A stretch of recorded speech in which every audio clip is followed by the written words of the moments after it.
ഒരു ദോശ മുന്നിൽ വെച്ചിട്ട് കൂടെ ഈ ചുവന്ന തക്കാളി ചട്നി ഉണ്ടെങ്കിൽ ഒരു ദോശയിൽ നിർത്താൻ പറ്റുമോ? ഇല്ലേ ഇല്ല. രുചിയും മണവും ടേസ്റ്റുമുള്ള തക്കാളി ചട്നി കിട്ടണമെന്നുണ്ടെങ്കിൽ അതിന് ഒരു പ്രത്യേക ടിപ്പ് കൂടി നിങ്ങൾ ഫോളോ ചെയ്യേണ്ടതുണ്ട്. അപ്പോൾ അതെന്താണെന്നറിയാൻ വീഡിയോ സ്കിപ്പ് ചെയ്യാതെ കണ്ടോളൂ. ഈ ഒരു ചട്നി തയ്യാറാക്കാനായിട്ട് ആദ്യം തന്നെ ഒരു പാൻ അടുപ്പിലേക്ക് വെച്ചോളൂ. അതിലേക്ക് കുറച്ച് വെളിച്ചെണ്ണ കൂടി വീഴ്ത്തി രണ്ടായി കട്ട് ചെയ്ത് വെച്ചിരിക്കുന്ന തക്കാളിയും സവാളയും ഒക്കെ അതിലേക്ക് വെച്ച് കൊടുക്കുക. തീ കുറച്ച് വെച്ച ശേഷം മാത്രം ഇങ്ങനെ ചെയ്യുക. തക്കാളി എടുക്കുമ്പോൾ പ്രത്യേകം ശ്രദ്ധിക്കണം കേട്ടോ. നല്ല പഴുത്ത തക്കാളി എടുത്തോളൂ. ഇത് തയ്യാറാക്കാനായിട്ട് 3 തക്കാളിയും 1.5 സവാളയുമാണ് എടുത്തിരിക്കുന്നത്.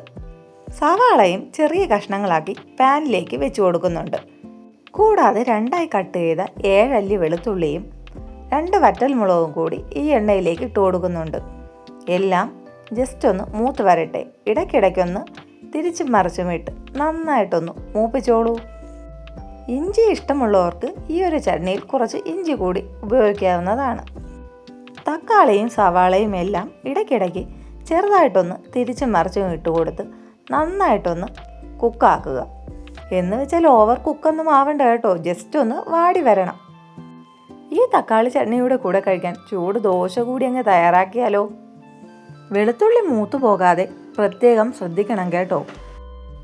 നിങ്ങൾക്ക് ഇഡ്ഡലിയാണോ ദോശയാണോ ഏറെ ഇഷ്ടം? എല്ലാം ജസ്റ്റ് ഇങ്ങനെ ഒന്ന് വരണ്ട് വരുമ്പോഴേക്കും നമുക്ക് ഫ്ലെയിം ഓഫ് ചെയ്യാവുന്നതാണ്. ഇനി തക്കാളിയും സവാളയും എല്ലാം ചെറുതായൊന്ന് ചൂട് മാറി വരട്ടെ.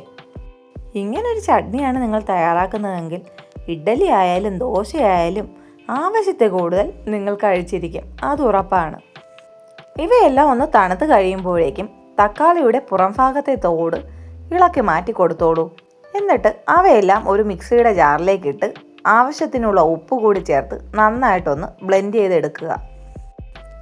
ഇനി ആ സെയിം പാനിൽ തന്നെ കുറച്ച് വെളിച്ചെണ്ണ വീത്തി കടുവൊക്കെ ഇട്ട് കൊടുത്ത് നന്നായിട്ടൊന്ന് പൊട്ടിച്ച് കുറച്ച് കറിവേപ്പിലയും വറ്റൽമുളകും കൂടി ചേർത്തൊന്ന് മിക്സ് ചെയ്തോളൂ. അതിനുശേഷം അടിച്ചു വെച്ചിരിക്കുന്ന തക്കാളി പേസ്റ്റ് ഈ ഒരു പാനിലേക്ക് വീത്തി ജസ്റ്റ് ഒന്ന് ഇളക്കി കൊടുത്തോളൂ. മിക്സിയുടെ ജാറ് കൂടി കഴുകി അങ്ങ് കുറച്ച് വെള്ളം വീത്തുന്നുണ്ട് കേട്ടോ. ഇനി ഇതൊന്ന് ജസ്റ്റ് ഒന്ന് തിളച്ച് വരട്ടെ. ഈ ഒരു സമയത്ത് ഉപ്പ് പാകമാണോ എന്ന് നോക്കണം കേട്ടോ. തക്കാളി ചട്നി കുറച്ച് നേരം ഒന്ന് തിളച്ച് കഴിയുമ്പോഴേക്കും നമുക്ക് ഫ്ലെയിം ഓഫ് ചെയ്യാവുന്നതാണ്. ഇതുപോലെ തിക്കായിട്ടാണ് ഈ ഒരു തക്കാളി ചട്നി തയ്യാറാക്കിയെടുക്കേണ്ടത്. അവസാനമായി കുറച്ച് മല്ലിയില കൂടി ഇട്ടോളൂ. ആ ഒരു ഫ്ലേവർ കൂടി ഈ ഒരു ചട്നിക്ക് കിട്ടുന്നതിന് അത് സഹായിക്കും. നല്ല ചുവപ്പൻ ചട്നി നിങ്ങൾക്കിഷ്ടമായെങ്കിൽ ലൈക്ക് ചെയ്യുക. നിങ്ങളുടെ അഭിപ്രായങ്ങൾ കമൻറ്റ് ബോക്സിൽ ഉൾപ്പെടുത്തുക.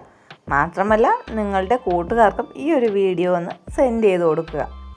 പുതിയ റെസിപ്പിക്കായി കാത്തിരിക്കുക. Thank you for watching guys.